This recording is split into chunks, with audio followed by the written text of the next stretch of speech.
Hey guys, in this video I'm going to show you a couple different ways how to change odd format in Bet365. If you find this video helpful, please consider to like this video and subscribe to my channel.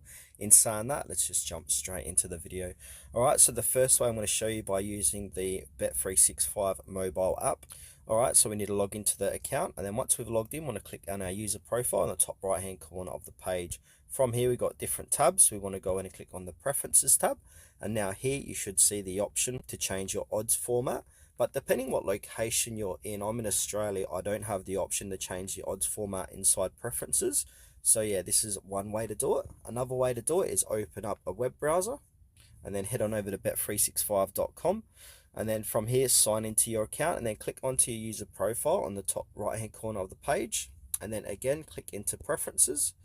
And then also, like I stated before, I'm in Australia, so I cannot change the odds format in here, but if you're in a different region to me, you might have the option to change your odds format.